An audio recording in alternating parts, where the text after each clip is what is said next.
What if the wrong address led to the right life? He knocked on a stranger's door in the pouring rain, just hoping to keep his daughter safe for the night. But the woman who answered had been waiting, though she didn't know it yet. If you love stories about unexpected kindness, second chances, and the quiet ways lives can change, make sure to subscribe to the channel so you don't miss a moment. Now, let's begin. Single dad knocked on the wrong door. The heiress looked up and said, "You finally found me." The rain slammed against the windshield in frantic pulses, turning the world outside into a blur of water and darkness. Daniel Harper leaned forward, squinting through the deluge as his truck crept along the unlit road winding through the Vermont hills. His 10-year-old daughter Lena sat beside him, bundled in her hoodie, coughing softly. "Just a little further, kiddo," he said, forcing his voice to sound calmer than he felt. They were lost. GPS was frozen. The turnoff they were supposed to take hours ago had vanished into the woods, and now the truck's engine stuttered every few minutes like it too wanted to call it a night. Another cough rattled from Lena's chest, sharper this time, more urgent. Daniel's grip on the steering wheel tightened. They had left the city for cleaner air, quieter roads, and maybe a chance to rebuild.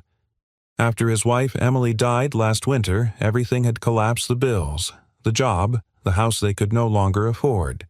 He'd promised Lena a fresh start. Instead, here they were chasing a rumor of a cheap fixer-upper cottage that a friend of a friend swore existed just beyond a town called Westridge Population, unknown signage invisible, and apparently hospitality optional. As they turned a bend, the headlights caught the outline of a wrought iron gate and a long, tree-lined drive. A stone pillar bore a weathered plaque, Remington Estate. Daniel hesitated. "This is definitely not the cottage," he muttered. But Lena wheezed again, her breath catching in her throat. That decided it. He turned into the drive. The tires crunched gravel as the truck rolled up to an old colonial mansion, massive, elegant, and dimly lit like a memory that refused to fade. The windows were tall and black against the rain, and ivy clung to the sides like veins on old skin. Daniel parked under the overhang and jumped out, rain soaking him within seconds. He opened Lena's door gently. "Wait here, honey. I'll see if someone can help just for a minute." She nodded weakly. He jogged up the steps and rang the bell. For a moment, nothing. Then came the muffled sound of footsteps. The door creaked open, revealing a woman around 30, dressed in a soft gray sweater and dark jeans, her auburn hair loosely tied back. Her expression was neutral, but guarded her eyes, sharp, calculating. "Yes," she said, her voice low and direct. I'm sorry for the intrusion," Daniel began, brushing water off his jacket. "My name's Daniel Harper. My daughter and I got lost on the road. Her asthma's acting up, and I was hoping maybe we could just sit inside until the storm eases." She glanced past him at the truck, saw the silhouette of the little girl inside. Then back at him. "This is private property." "I understand," Daniel said quickly. "I'm not asking for anything long-term, just shelter for an hour or two.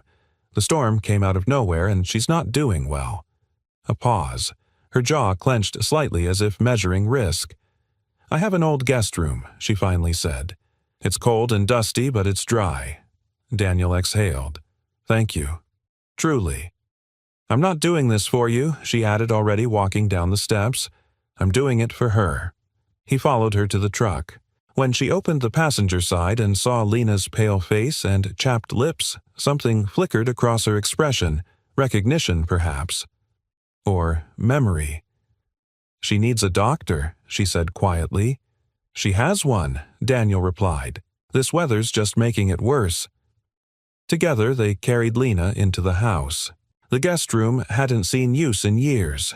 The sheets were clean, though musty, and the old radiator creaked to life with a few bangs and wheezes. Lena curled up under the covers without protest.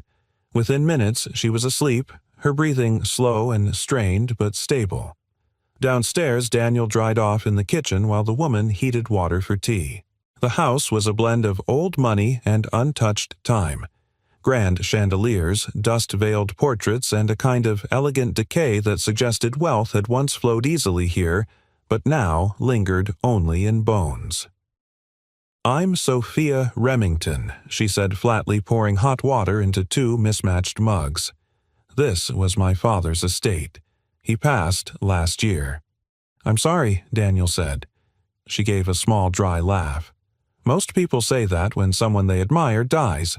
I'm not sure 'sorry' applies to a man like him. He didn't push." They sat at the kitchen island. The silence was taut, but not entirely hostile. "You said you were headed to Westridge," she asked. Daniel nodded. "Supposed to be a place for sale just past town. I was planning to start over. Somewhere quiet for Lena. Somewhere clean." Start over from what he didn't answer immediately. Then, softly, grief, debt, noise. You name it. Sophia looked at him for a long time, her expression unreadable. Then she stood up and walked to a nearby drawer. She pulled out a folded piece of paper yellowed at the edges, drawn in careful pen. A map, hand-sketched. She unfolded it on the table between them. Daniel's brow furrowed. The layout looked oddly familiar. Sophia turned the paper toward him. "I saw your notepad in your jacket pocket, the one with your route drawn out. Some of your markings. They're almost identical to this." He pulled his notepad from his coat and laid it beside the map. Nearly the same. Daniel looked up. "What is this?" "It's something my father left me before he died," she said. No explanation, no letter, just this. "And what does it lead to?" "I don't know. I gave up trying to figure it out months ago. But then, you knocked." She studied him as if seeing him for the first time. Not just a stranger with a sick child, but something more complicated. "I think maybe you're the first person in years who didn't want anything from this house." A long silence settled between them. Outside, the storm raged on. Inside, something had begun, and neither of them could yet see where the map would lead. The morning brought a fragile stillness, as if the storm had taken its final breath and left the world holding its own. The wet pines shimmered outside the windows of the Remington estate. Inside, the old house moaned in places, pipes settling floorboards, responding to footsteps like whispers from another time. Daniel stirred in the guest room armchair, having refused the bed, choosing instead to sit near Lena throughout the night. He rubbed the sleep from his eyes and looked over at his daughter. Her small frame rose and fell with each breath, her color better now, the wheezing softened. For the first time in days, he allowed himself a sliver of peace.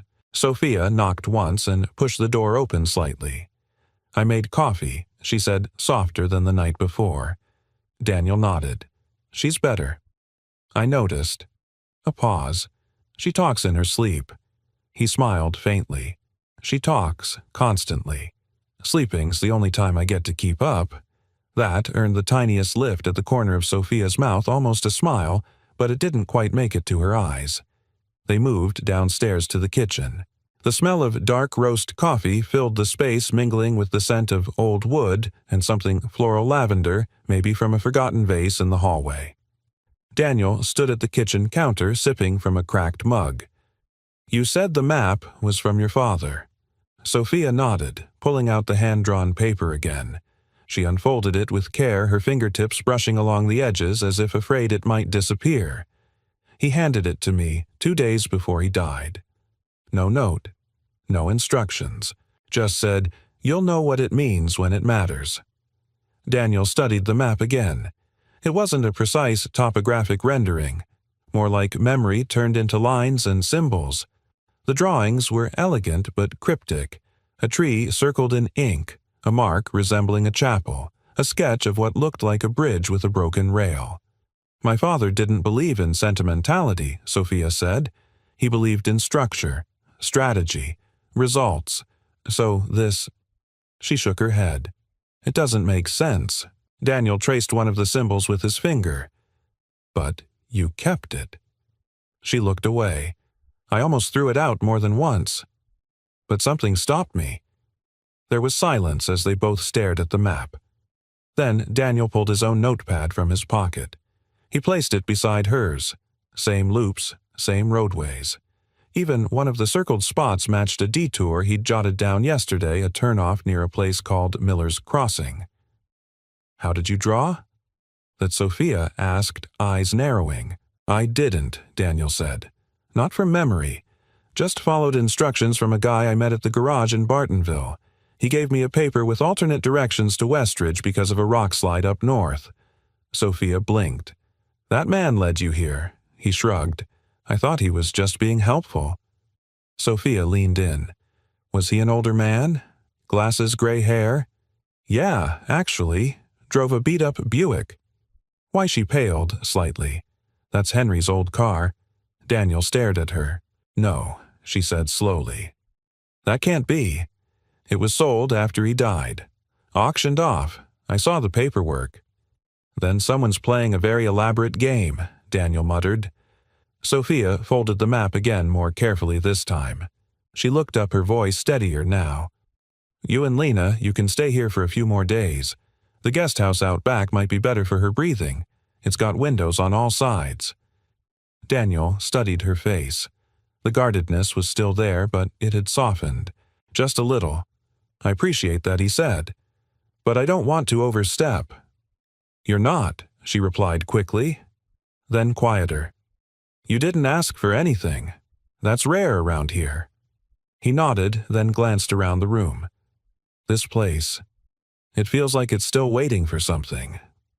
Sophia didn't answer, but her fingers gripped the edge of the counter. She wasn't sure if she wanted the house to wake up or stay asleep forever. Later that afternoon, Daniel walked with Lena along the edge of the woods behind the estate. The air was damp, but fresh-sweet with pine. Lena had a blanket wrapped around her shoulders and a warm thermos of tea in hand. "She let us stay?" Lena asked, wide-eyed. "She did," Daniel said. "Is she nice, I think?" "She's trying." Lena paused beside a mossy stump, crouching to look at a snail making its slow way across a fallen leaf. "I think she's sad," Lena said suddenly. Daniel looked down at her. "Why do you say that?" "She watches people like she forgot how to talk to them." "But she opened the door. That means she wants to remember." Daniel felt something twist in his chest. This child of his had always seen things he didn't. They walked in silence a little while longer before returning to the house. As they approached the back patio, Sophia was standing at the glass door watching them, not hiding, not pretending to be busy. Just watching. That night, Sophia stood alone in her father's study, map in hand, the fire flickering low in the hearth. She looked at the thick, leather-bound journals lining the shelves, the awards, the photographs of handshakes and boardrooms. The legacy everyone said she should be proud of. But nothing in this room told her who her father really was. She unfolded the map again and whispered to the empty room. "What were you trying to show me?" Dad, from the corner of the room, the old grandfather clock struck 9. Outside, the house was quiet. But inside her something had begun to stir. Not just curiosity, hope, not for a fortune or a mystery solved, but for the chance just maybe to unearth something good from everything she had buried.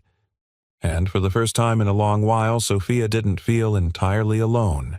The next morning greeted them with sunlight slicing through mist like truth-cracking silence. The air smelled of earth and new beginnings. Daniel stood at the edge of the guest house porch with a mug of reheated coffee, watching Lena chase butterflies around the overgrown lawn in her socks. Her cough had quieted overnight. Her cheeks had regained color. It was the first time in months she looked like a kid again. Sophia stood a few feet behind him, arms across a shawl draped over her shoulders. She'd been watching them quietly, as though trying to solve a puzzle whose edges didn't quite fit. "She's better," she said. Daniel turned. "She is." "This air's doing more than any inhaler could back in the city." Sophia nodded, once then glanced down at the mug in his hand. "You're drinking from my father's Yale reunion cup." Daniel looked at it. "Huh. Well, it's sturdy, and slightly pretentious." Sophia cracked a smile she didn't mean to, then looked away before it could settle on her face. He gave her a moment before speaking again. "I can fix that gate hinge on the barn if you want. It's hanging off." "You don't have to," she said. "I know," Daniel replied, "but I want to. Lena needs some fresh air and space for a few days, and if I can pay back your kindness in bolts and screws, it's a fair trade." Sophia hesitated. Then, actually, I might have a better trade in mind. She disappeared into the house and returned with a small bundle of folder thick with papers, a second map, this one marked in red pencil, and a stack of old photographs. She laid them on the picnic table beneath the oak tree. Daniel followed her and sat across from her. "I've been staring at these for over a year," Sophia said, not looking up. "The map, my father left some deeds and donation receipts, and a photo of him standing outside a small building in Westridge with a boy next to him. I don't recognize the boy. I don't even know what the building is. I've looked it up, but it doesn't exist anymore." She paused. "I don't know what he wanted me to see, or if it even matters." Daniel said nothing. He studied the photo. The boy was about 10, slight build, grinning in that awkward gap-toothed way kids did when they didn't know how to pose. But the eyes, they weren't just happy. They were grateful. Daniel looked up. That building. I think it used to be the Millers Crossing Community Center. Sophia blinked. "How do you know that I lived near here as a kid, before I moved to the city? Used to go there with my mom sometimes.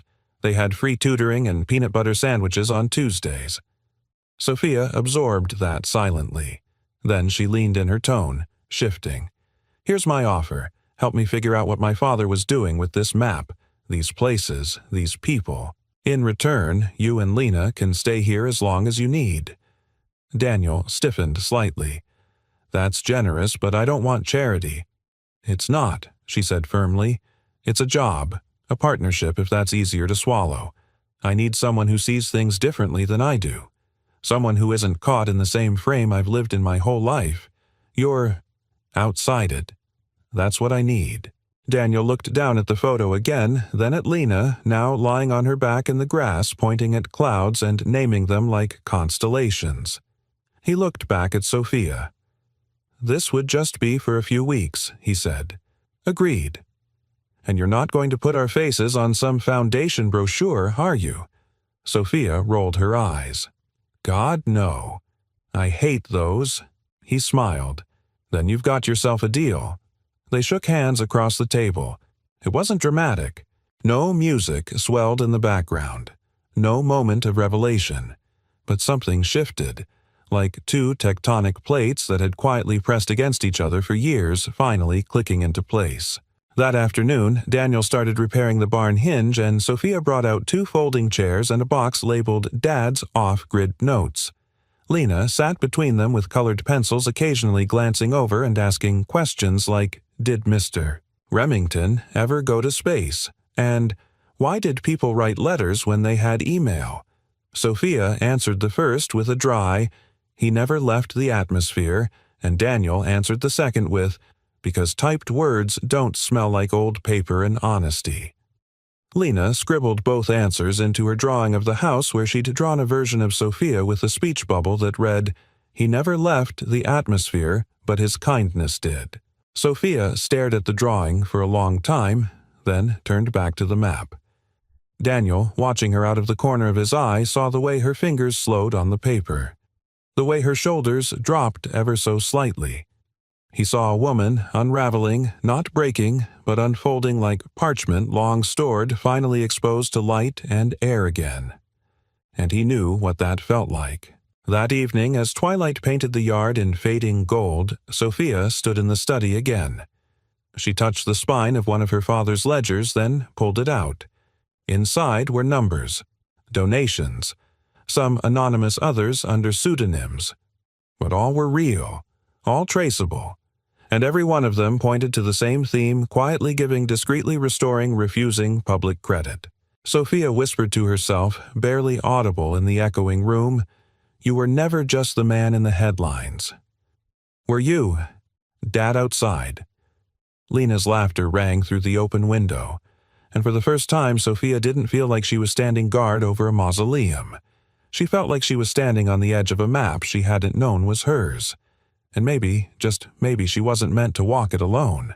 The Remington truck, once used to haul crates of pharmaceuticals, now carried more modest cargo, an old wooden crate of tools, a folded lunch bag packed by Lena, and a printed version of the mysterious map annotated in both red and pencil-scribbled notes from Sophia and Daniel. They drove in silence along a country road lined with maples just beginning to blush gold. The fall air hummed with quiet promise. It had been 3 days since their deal. 3 days of late-night studying, cross-referencing ledgers and property deeds. 3 days of unexpected warmth between people who a week earlier had been complete strangers. Their first stop was a faded sign on the edge of a town that read Miller's Crossing, closed until further notice. Beyond it, a chain-link fence surrounded what remained of a red brick building with broken windows and weeds curling up its foundation. Sophia stepped out first, her boots crunching over gravel. She stared at the building like it had once insulted her. This was the old community center, Daniel said, following her. They used to give out warm meals, tutoring, and blankets in the winter. My mom brought me here when I was a kid. First place I read a full book cover to cover. Sophia glanced at him. Which book, Where the Red Fern Grows? He chuckled. Didn't admit I cried until I was 30. A faint smile tugged at her lips. They approached the fence. The padlock was old rusted.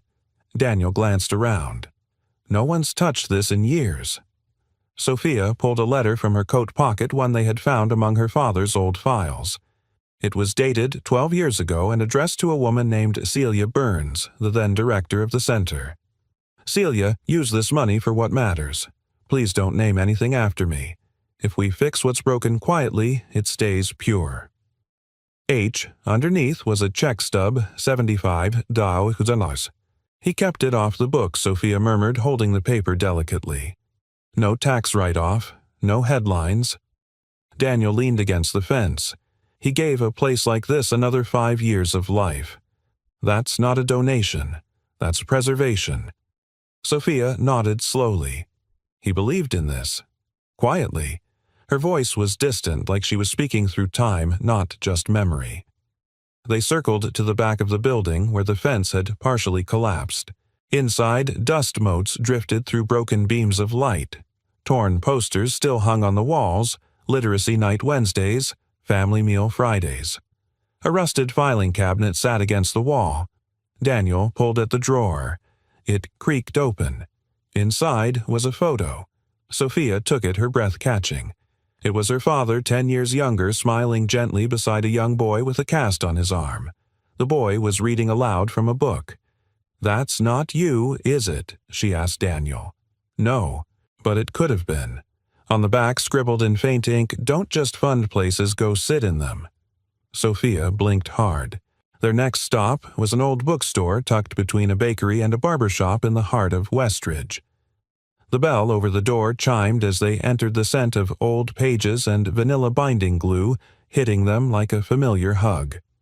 An elderly man with thick glasses looked up from behind the register. "We're open, but barely," he grunted. Mr. Tom, Sophia asked. "I believe you knew my father, Henry Remington." The man straightened slightly, his gaze sharpening. "I haven't heard that name in years." Sophia stepped forward. "We found records. He sent funds anonymously to this store." Tom leaned back, eyes glinting. "He saved it. Twice. The first time when my rent spiked after a development company tried to turn this block into condos. The second time when I broke my hip and couldn't run the place for 3 months. I came in one morning and the bills were paid. No note, just handled." He pointed toward a bookshelf behind them. That entire wall, children's books and YA. He said if kids didn't find stories early, they'd spend their lives chasing ones that don't exist. Sophia walked toward the shelf and let her fingers trail across the spines. A wrinkle in time. Hatchet. The Giver. Daniel joined her. "I used to borrow Hatchet from my school library over and over until the librarian told me to keep it." "I hated books," Sophia said quietly. "Too slow. Too abstract. My father once told me I'd only ever fall in love with stock portfolios.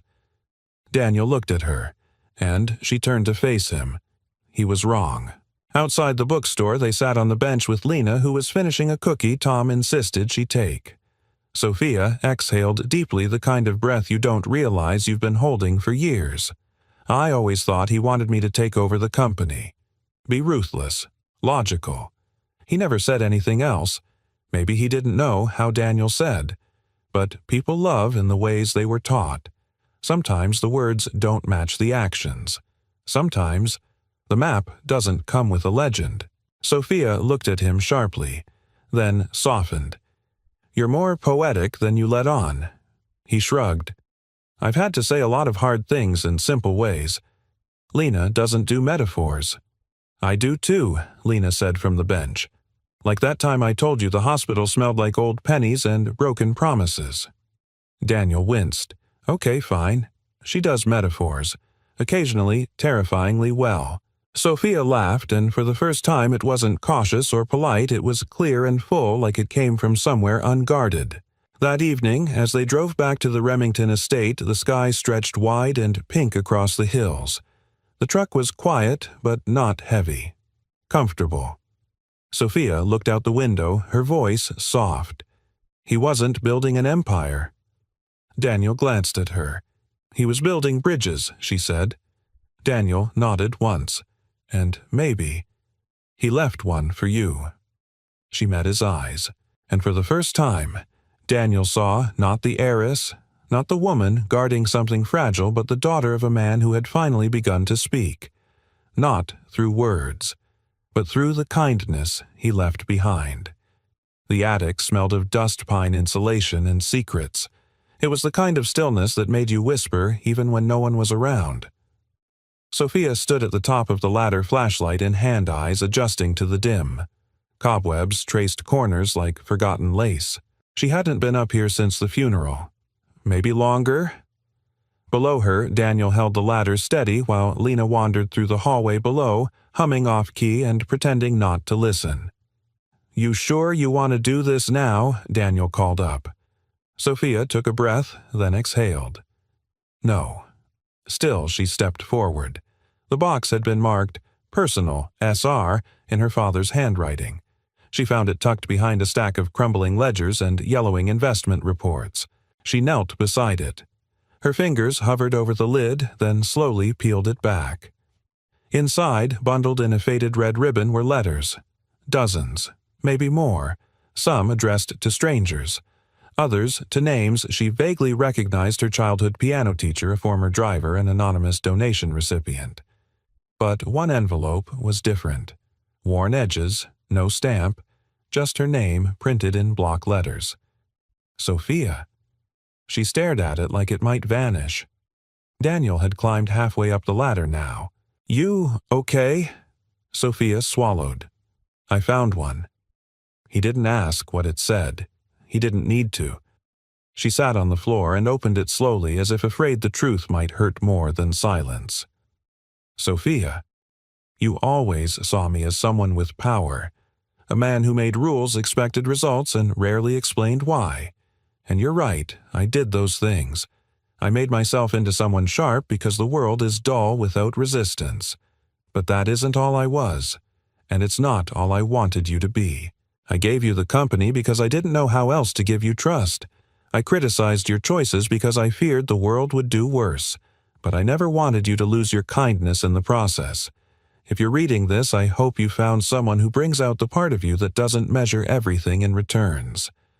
The part of you that remembers the feel of dirt under your fingers, the sound of a child laughing, the silence of being truly known. I'm sorry I couldn't say this while I was alive, but I was afraid you wouldn't hear it from the man you thought I was. Love, always. Dad Sophia's throat tightened. Her vision blurred. She pressed the letter to her chest, breath shaking. All the years of quiet resentment, of feeling like a transaction in her father's portfolio, suddenly they dissolved into the simplest truth. He had loved her. He just hadn't known how to show it in the language she understood. She stayed there for a long time, curled around the letter like it was a lifeline. When she finally descended the ladder, Daniel didn't speak. He simply offered her a chair in the hallway and sat beside her on the floor, knees drawn up, elbows resting. After a while, she whispered, "I spent years thinking he didn't believe in me, that he only saw me as an asset." And now Daniel asked gently, "I think—" She hesitated. "He saw me too clearly, and he didn't want the world to ruin what he saw. So he tried to prepare me for it by turning me into him." She let out a bitter laugh, which of course ruined it anyway. Daniel nodded. "We don't get to choose how our parents teach us love. We just have to decide what we'll do with what they leave behind." Sophia looked at him. "What did yours leave you?" "Silence," Daniel said after a pause. "And a workbench in the garage.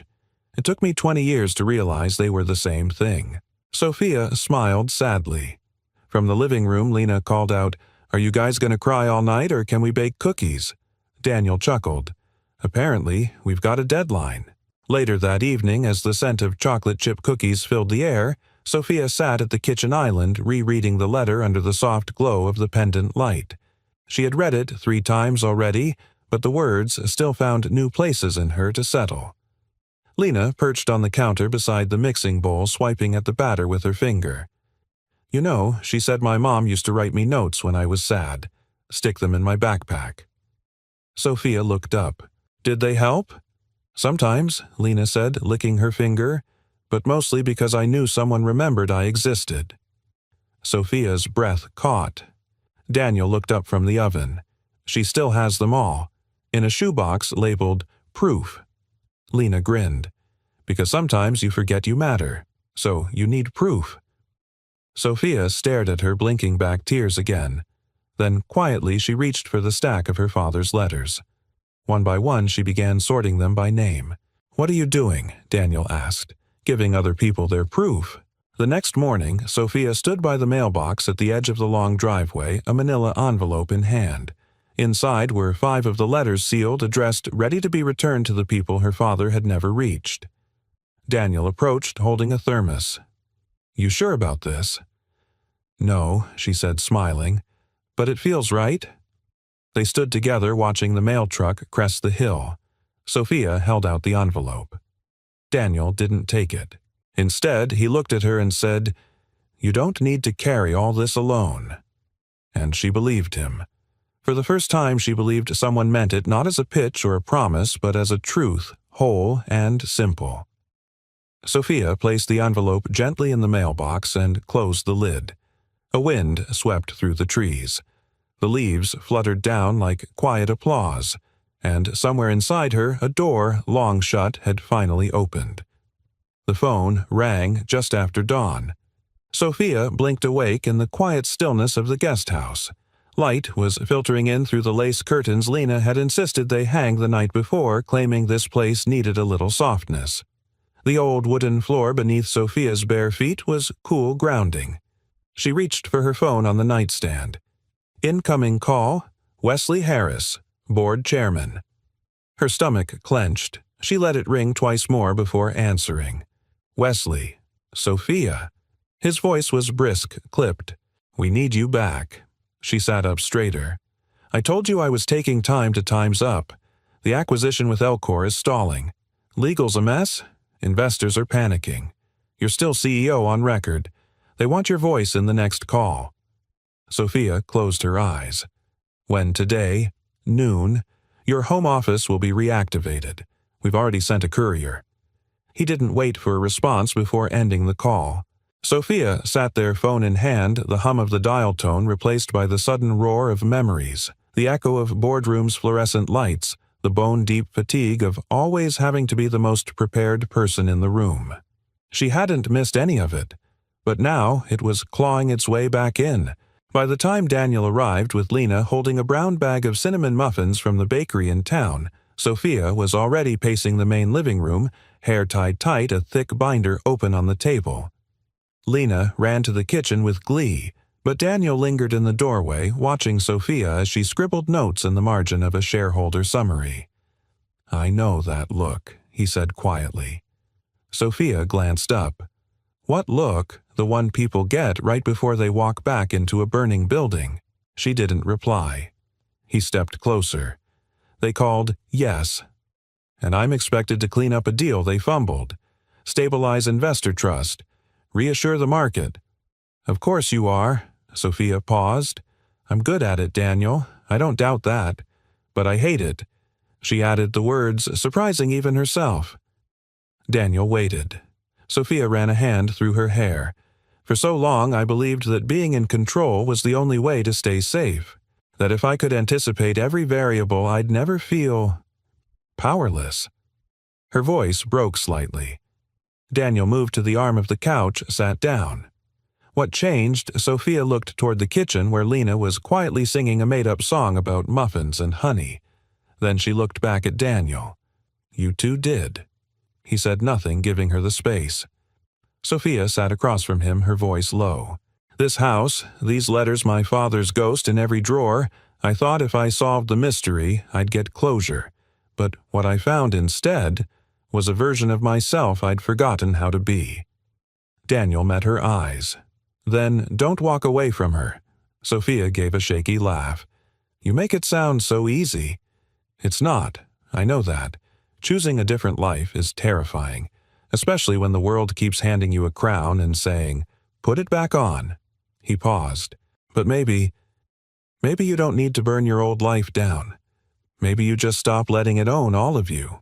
At noon, Sophia sat in front of the laptop in the sunroom, her father's map tacked to the wall behind her, visible only to her, not to the corporate grid of faces lining the screen. Ms. Remington Wesley began. Thank you for joining. We've reviewed your absence as compassionate leave, but need confirmation that you are re-engaging. Sophia's voice was even. Define re-engaging. He blinked. Excuse me, you want my name, my authority, my image to stabilize your narrative. But do you want me? The person, a murmur, ran through the conference. I'll offer you a compromise, she said. I'll sign off on the Elcor merger strategy provided two things happen. First, a 10% increase in community reinvestment from post-acquisition profits. Second, full transparency on executive severance packages for review. Publicly. Wesley blinked. That's highly irregular. But legal, she said, and ethical. If we're going to call ourselves visionary, let's act like it. There was a long silence. Then muted nods appeared across the screen. Wesley stiffened. Very well. Sophia smiled faintly.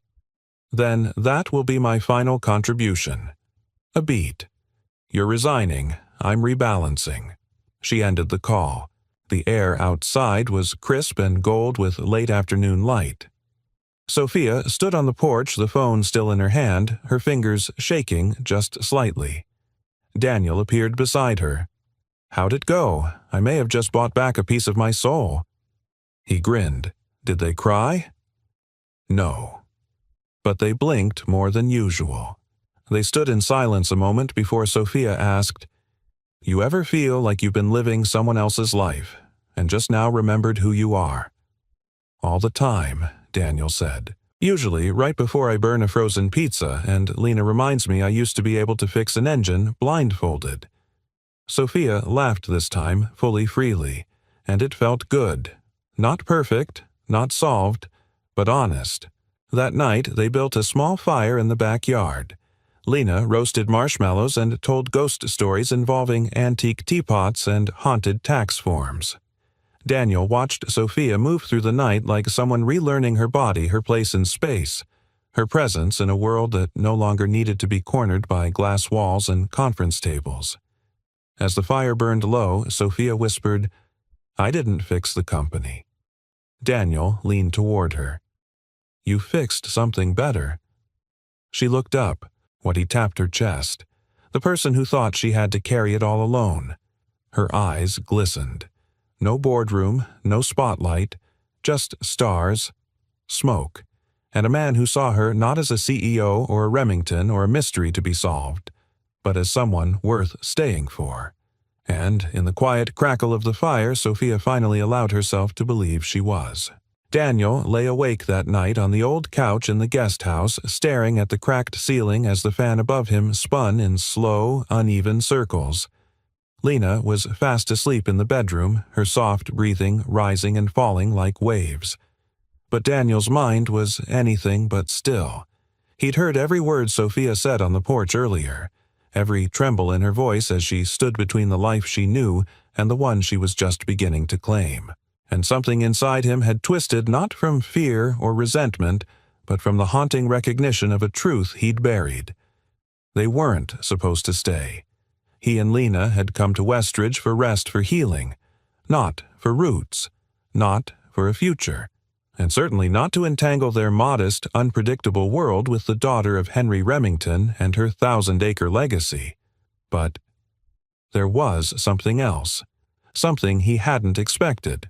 Belonging, not in the house, not in the land, but in the way Lena smiled here, in the way Sophia had laughed around the fire, in the way the silence between them wasn't empty anymore. He turned toward the window. A light was still on in the main house. Sophia's silhouette passed behind gauzy curtains, pacing slowly. Maybe she couldn't sleep either. Daniel sat up. He looked down at his hands, calloused, nicked from years of work of holding broken things together. He had no business holding her hand, or staying in her world. He'd always believed that. But what if that belief had kept him smaller than he needed to be? He rose, walked softly into Lena's room, and knelt beside her bed. "Hey, Bug," he whispered. She stirred. "Daddy, I need to ask you something." Her eyes opened hazy with sleep. "Is it morning?" "Not yet. I just need to know. If we left tomorrow, how would you feel?" Lena blinked. "Are we in trouble?" "No, sweetheart, not at all." She was quiet for a long time. Then, simply, would Sophia be sad? Daniel swallowed. "Maybe." Lena nodded, thoughtful. "Then I'd be sad, too." He brushed a strand of hair from her forehead. "Do you like it here?" "I like the way the wind sounds through the trees," she said. "I like the smell of the wood in the guest house, and I like how you laugh more." Daniel's throat tightened. "I do." She nodded sleepily. "You didn't used to. Not since Mommy." He kissed her forehead, then stood. Lena reached for his hand. "Don't make your decision because you're scared, Daddy. Make it because you're kind." He stared at her. "Where did you learn that?" She smiled. "From you." The next morning, Daniel found Sophia on the back patio with 2 cups of coffee and a clipboard filled with notes. She looked up as he approached, her expression unreadable but expectant. "I need to talk to you," he said. She gestured toward the chair across from her. "I figured." He sat. The silence between them held weight but not tension. "I've been thinking," Daniel began, "that maybe it's time for us to move on." Sophia's lips parted slightly. She didn't speak, just waited. "I don't want Lena to grow up thinking we belong where we weren't invited to stay," he said carefully. "And this place, this life, it's yours, Sophia. Your father built it. You're rebuilding it. We were just passing through." Her voice was low. "Are you sure that's all this was?" Daniel hesitated. "Then no, I'm not." Sophia looked away, jaw clenched. "I've spent so long making decisions based on survival," Daniel said, "and I've done a decent job of keeping Lena safe. But I'm starting to wonder if playing it safe is keeping us small." Sophia's eyes shimmered. "So stay." He looked at her vulnerable in a way that made him feel raw. "But what if I mess it up? What if I drag this place down or make things harder for you?" "You already make things easier," she whispered, "not by fixing stuff, by being here, by being you." Daniel exhaled as if something unspoken had been released. Sophia reached for the clipboard and tore off the top page. "What are you doing?" he asked. She handed him the blank sheet underneath. "Starting over. No roles, no assumptions. Just a blank page. If you stay, we build something that belongs to all of us." Daniel stared at the paper. He took the pen she offered, wrote 3 words. "The Map Room." She smiled. "That's the name." He nodded. "It's not a house. It's not a foundation. It's not about your father or my past. It's about creating a place where people find direction again." Sophia looked at him, tears brimming. "Like we did." He nodded. "Exactly like we did." That afternoon, Daniel and Sophia walked to the barn where Henry's tools still hung on the wall undisturbed. Daniel opened the dusty cabinets, inspecting what could be salvaged. Sophia cleared a corner of old crates and rolled open the heavy barn door, letting sunlight pour in. Lena came running down the hill from the orchard, holding up a small hand-drawn map of her own. "What's this?" Sophia asked. "It's a map of here," Lena said proudly, "but instead of roads and places, it's people." She pointed. "This is Daniel. He's the builder. You're the dreamer. I'm the explorer." Sophia knelt beside her. "And where does it lead?" Lena traced her finger to the center of the page. "Here," she said, "to the place where kindness lives." Daniel and Sophia looked at each other, their eyes soft with something unspoken but understood. Not love declared, but love discovered. Not a promise of forever, but the choice of today. And sometimes that's where the real maps begin. 1 month later, the barn no longer smelled like dust and disuse. It smelled of pine sawdust, lemon oil, and fresh beginnings. The wide double doors now swung open to reveal a transformed space. Sunlight streamed through newly cleaned windows, dancing across shelves of donated books, handmade wooden benches, a reading nook with floor pillows sewn by volunteers from the town, quilting circle, and a small coffee station stocked by the local bakery. The sign above the entry read simply, "The Map Room, a place to pause, remember, and begin again." Sophia stood near the back wall, clipboard in hand, watching as Daniel adjusted the final screw on the sign. She had traded her heels for sneakers, her tailored blouse for a soft cardigan and jeans, and her guarded expression for something warm, unguarded, open. "You hung it straight," she said. Daniel gave her a look. "I always hang it straight." She smiled, then tucked the clipboard under her arm. "The mayor's coming at noon, and Channel 7 wants to do a segment on local projects turning abandoned spaces into community hubs." Daniel raised an eyebrow. "You sure about that? The whole no attention thing was kind of your father's brand." Sophia stepped forward, looking around. "This isn't about attention. It's about access. It's about people knowing they have somewhere to go when they forget where they're headed." She paused, her eyes settling on Daniel. "Besides, I think he'd understand. This isn't his anymore. It's ours." Daniel nodded, turning to check a loose window latch. "And Lena. She's already recruited 3 other kids for the Explorer team. They're mapping every trail behind the orchard and naming each one based on how it makes them feel. She told me yesterday one's called the Worry Path. Because it winds a lot," Sophia said, "and takes longer than it should. But it ends at a clearing with wildflowers." Daniel chuckled. "She's 10, going on 60. Sophia leaned against the post beside him. "You know, I thought I'd spend the rest of my life climbing higher, reaching further. That was the goal. Always one step ahead." She looked around the map room. "But maybe the most important thing I'll ever build is a place where people feel safe to stop." Daniel studied her. "It's strange, isn't it? How the more we let go, the more we finally hold what matters." Sophia turned to face him. "You've become very philosophical lately." He grinned, just well rested for the first time in 5 years. They laughed quietly, the kind of laugh that doesn't rise too high or demand attention but wraps around you like a soft coat. By noon, the map room buzzed with gentle energy. Locals drifted in, farmers with weathered hands, young parents holding toddlers, an elderly couple who'd lost their grandson and found a new rhythm in tutoring children who needed reading help. The mayor gave a brief speech. The local reporter asked questions, but Sophia kept her answers focused on the community. Daniel stayed mostly in the background, managing the tool station, helping a boy with a learning delay fix a broken book cart. Sophia watched him from across the room and saw for the first time not just a man who had stumbled into her life, but one who chose to stay. Every single day. She caught herself thinking, Maybe this is what family feels like when you build it from truth, not expectation. Lena ran up, holding a folded piece of paper. It's ready. Sophia knelt down. What is it? It's the first official map of the map room, Lena said proudly. I made it for people who feel lost. Sophia opened it. There were cartoonish drawings of all the spaces reading Corner Tea Station Hug Zone, which Daniel insisted wasn't a real thing but still received frequent traffic.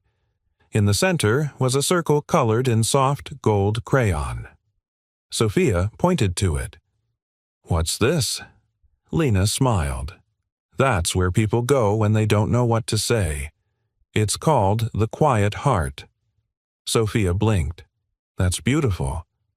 Lena shrugged like it was obvious. Everyone needs somewhere to be silent. That's where things start to heal. That evening after the last car pulled away and the lights were dimmed, Sophia and Daniel sat on the porch steps outside the barn, watching the sky blush into dusk. Sophia leaned back on her hands. Do you ever wonder how we got here? Daniel tilted his head toward her. Every day. Not just the place she said, the people we became. You with your toolbox and steady hands. Me with my clipboard and too many shoes. Daniel smiled. You haven't worn heels in weeks. I don't miss them. He nodded. Good. A silence settled between them, rich with things unsaid. Then Daniel turned to her, voice low. I think your father would be proud. Sophia looked at the barn, golden light glowing softly from within. Maybe. But I'm starting to care more about whether I'm proud of me. Daniel reached out and gently took her hand. Not as a grand gesture, not with fanfare, just simple and certain. She looked down at their hands, then back at him. You're still not scared? She asked. Of this he squeezed her hand lightly. Terrified. But staying, he nodded. Always. Later that night, Sophia sat at her father's desk in the main house. A candle flickered beside her. The map he'd drawn so many months ago lay unfolded before her. She traced the roads with her fingertip. Every place they had visited, every lesson they'd learned. And yet the map had never truly been about geography. It had been about values, about kindness, about presence, about seeing people for who they were, not what they could give.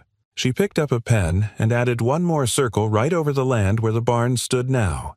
She labeled it simply, Found. Then she leaned back in the chair and whispered, Thank you, Dad. I finally got it. The wind stirred the curtains gently like an answer, like an embrace from the past. And for the first time in years, Sophia felt truly home. The first snow came softly dusting the orchard like powdered sugar and frosting the roof of the map room in white. It arrived earlier than usual, for Westridge blanketing the last orange leaves and muting the world with a hush that felt almost holy. Inside the map room, warmth radiated from the refurbished fireplace Daniel had painstakingly rebuilt brick by brick. The space was alive with quiet activity. An older woman named Judy read aloud to a group of children curled in beanbags. A teenager painted a mural on the back wall. A man, recovering from grief, drank tea at the Quiet Heart Circle without saying a word. And nobody needed him to. Sophia stood near the welcome table, watching it all unfold like a scene from someone else's dream. And yet it wasn't someone else's. It was hers. Theirs. Every week brought more faces. Some old, some new. Some cautious arriving, with nothing but silence. Others exuberant, coming with ideas, offerings, wounds, and hope. The map room had become a living thing, a heart with many doors. She turned as Daniel entered, brushing snow from his jacket cheeks, pink from the cold. In his arms were firewood and a grocery bag with cinnamon scones, Lena's request for the Friday gathering. He caught her eye, smiled, and tilted his head toward the supply room. I fixed the draft near the east window, he said. Again. Pretty sure this place breathes on its own. Sophia laughed. So it's alive. Daniel set down the bag. Very much. He turned toward her, his voice quieter. You doing okay? She nodded. More than okay. I feel full. Not in a loud way. Just steady. He looked around at the room. "This place is better than a boardroom." She smiled. "This place is a boardroom. It just votes with its heart." Outside, Lena walked with 2 other children through the orchard trails, each carrying clipboards and markers. Sophia had printed real trail maps for them, but they insisted on renaming everything again before the year ended.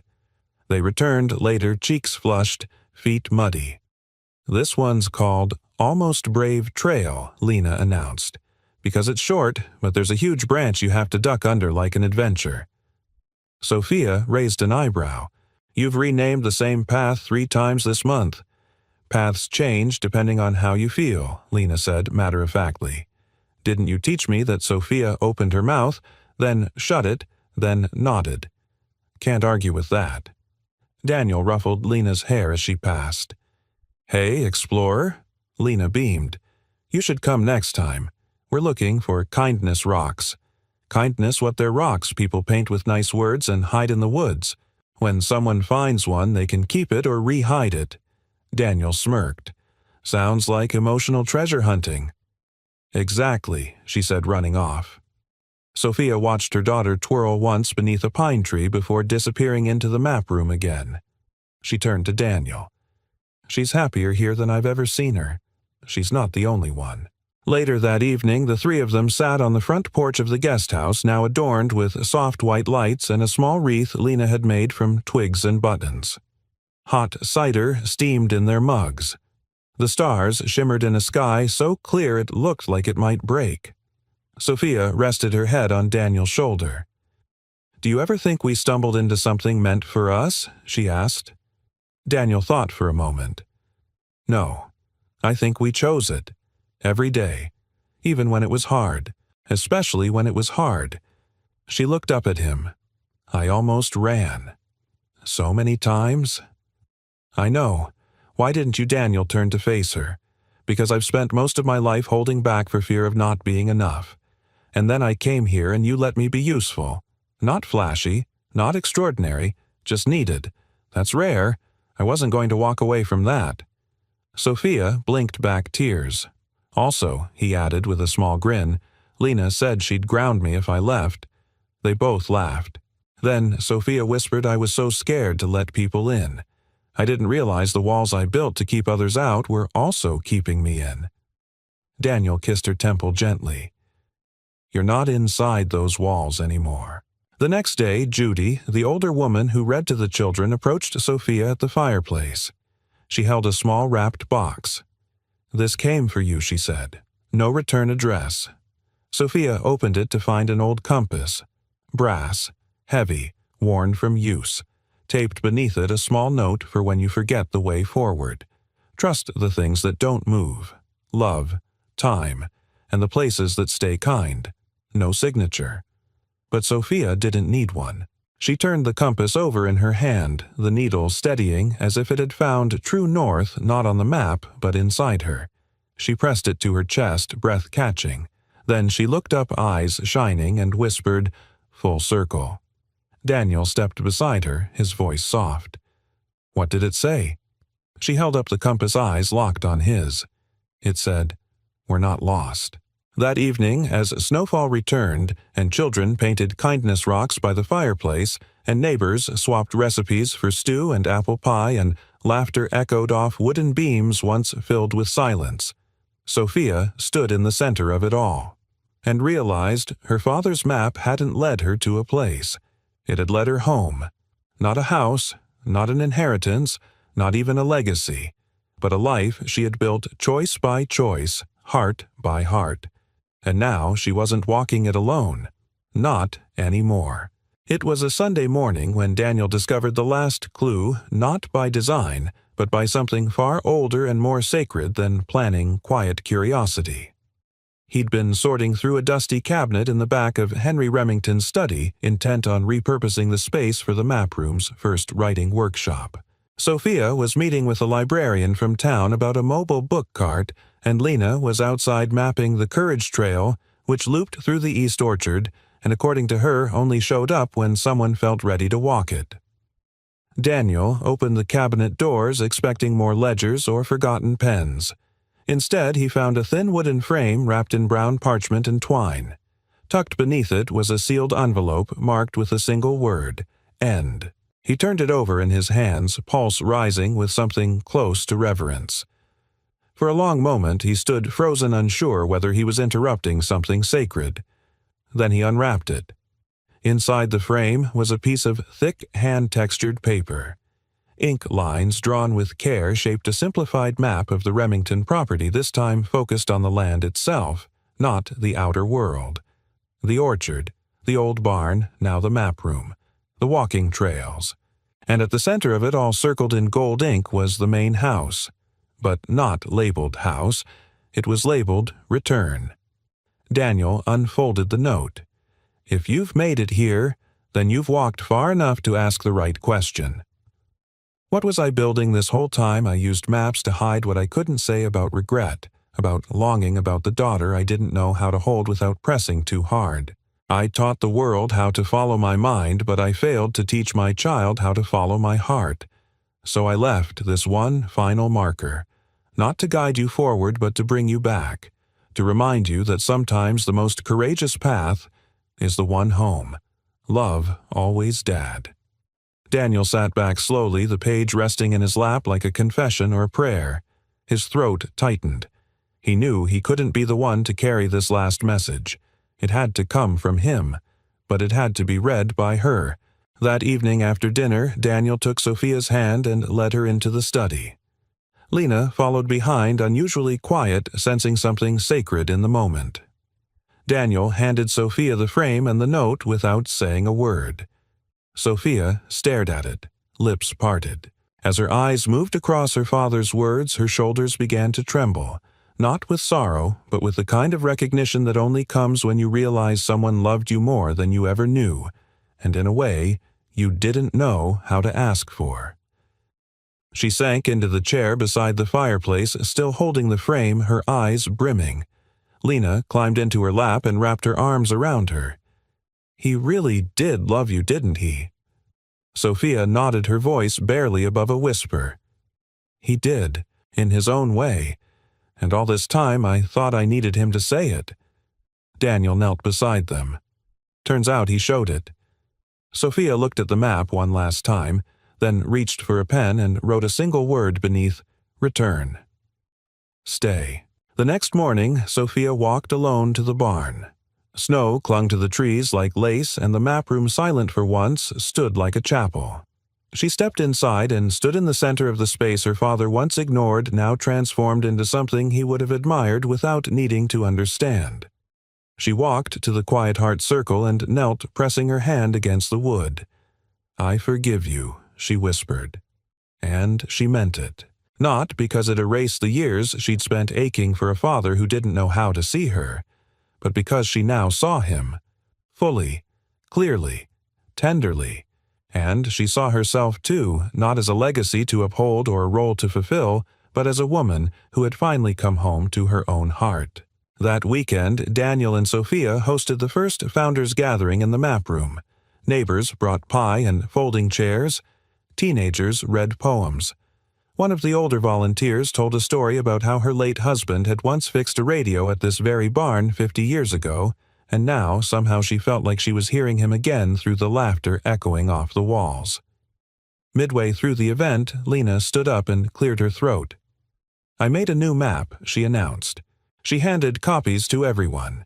Each person's name was written on the page with a line leading not to a building or a road, but to a feeling, kindness, hope, music, listening, laughter, tea. I wanted to make a map where nobody gets lost, she said, only found. A silence followed. Then came applause, not thunderous but steady, like rain on a roof, like warmth in winter. Sophia pulled Lena into a hug and whispered something only she heard. Daniel watched them, arms crossed gently the same way Henry once had in an old photo by the orchard. The room, this life, was whole. Not perfect, but complete. That night, after everyone left and the map room lights dimmed to a soft glow, Sophia stood at the porch and looked up at the stars. Daniel came to stand beside her. I was thinking, she said, maybe we don't have to name everything. maybe we just live it. He slipped his hand into hers. But if we did name this moment, this feeling, what would we call it? She smiled. Arrival. He leaned in close. Then we're finally here. Snow fell again, gentle and slow. And in the hush between one breath and the next, Sophia closed her eyes and knew she wasn't following her father's map anymore. She was living her own, and she had arrived exactly where she was meant to be. Winter melted gently into spring the way healing sneaks in, not with fanfare, but with quiet persistence. Buds pushed their way from thawing earthbirds returned in song, and the map room opened its windows to the scent of wet soil and new beginnings. Sophia stood by the porch railing of the main house, her eyes fixed on the orchard beyond. The trees were just beginning to blossom, soft pink and white, the same palette her mother once used in the watercolor paintings now hanging in the hall. She hadn't looked at those paintings in years. Now she stopped before them often. Below the hill, Daniel was helping Lena and two other kids patch a small bridge they'd built over a seasonal stream. The children had named it The Crossing and painted a sign that read, "Here is where fear becomes curiosity." Daniel looked up and caught Sophia watching. He raised a hand. She raised hers back. She had once believed strength meant holding the world at arm's length. Now she knew better. Strength was letting people matter to you, letting them stay, letting yourself stay. Inside the house, a familiar box sat open on the dining room table, the last of her father's unsent letters. She had mailed most of them dozens. Some had been returned, others answered with tears, with stories, with reconciliation. Some recipients never replied. That was okay. Not all kindness requires recognition. Some simply needs to be released. This letter, however, had no address, no name, just a single line on the envelope. For the one who brings it full circle. Sophia had wondered if it was meant for her, or Daniel, or maybe someone who hadn't yet arrived. And then, one morning, Lena. Of course it would be. Lena had picked up the envelope, studied it, and whispered, "I think it's for the next person who knocks." Sophia had smiled. Then we'll keep it safe, until they do. That afternoon, the map room buzzed with preparation for its first anniversary celebration. Neighbors brought potluck dishes. Children strung handmade bunting from tree to tree. A musician from Boston had driven 2 hours just to play acoustic guitar beneath the barn's rafters. Sophia adjusted a sign by the welcome table. Daniel was taping up Lena's new map, A Year of Firsts. It charted the people who had visited the projects that bloomed the hearts that shifted. She had drawn it not with roads, but with tiny symbols, each one representing a person, a story, a moment that had meant something. Daniel stepped back to admire it. She's made a map that doesn't lead to a place, it leads to meaning. Sophia nodded. She gets that from you. He gave her a look. Don't underestimate what she's picked up from the woman who turned an empire into a refuge. Sophia smiled. Maybe the difference was never as far apart as I thought. As twilight fell, fairy lights flickered on and laughter spilled across the lawn like music. Sophia stood by the map room door, welcoming neighbors, hugging familiar faces, shaking hands with newcomers. She had always hated small talk. Now she treasured every conversation. They weren't filler anymore. They were invitations. Near the fireplace, Lena was reading aloud from her journal. Her voice, once shy and uncertain, now rang with quiet confidence. This place was a barn, she read. Then it was a maybe. Then it became a memory waiting to happen. A hush fell as she closed the book. Sophia's eyes stung. Daniel slipped beside her, whispered, "Your daughter just rewrote the definition of hope." Later that night, after the last guest had left and the stars pressed gently against the dark sky, Sophia walked back to the porch of the main house. She sat on the top step barefoot, listening to the soft hum of crickets and the creak of the wind through the trees. Daniel joined her, handing her a mug of mint tea. "Hard to believe it's only been a year," he said. Sophia nodded. "Feels like longer. Feels like I've been walking toward this moment for a lifetime." They sat quietly. Then Daniel turned toward her. "Do you remember the night we met?" "In the rain," she said softly. "You knocked on the wrong door." Daniel smiled. Or maybe the right one, just not the obvious one. Sophia reached into her sweater pocket and pulled out a small object, the compass Henry had left behind. She handed it to Daniel. "What's this for?" he asked. "It's yours now," she said. "I used to think it pointed me to my father. But it didn't. It pointed me to the person I became after him, and to the people who helped me get there." Daniel turned it over in his hand. "You don't need it anymore. I have what it was trying to show me," she said. "You, Lena, this home, myself." He closed his fingers around it, then reached for her hand. "I never thought I'd find a place where I could just be," he said. "Not fix, not prove, just be." "You're not the only one," Sophia whispered. They sat there, hands intertwined, watching the wind carry petals from the orchard trees through the moonlight. And then a knock. Not loud, just one.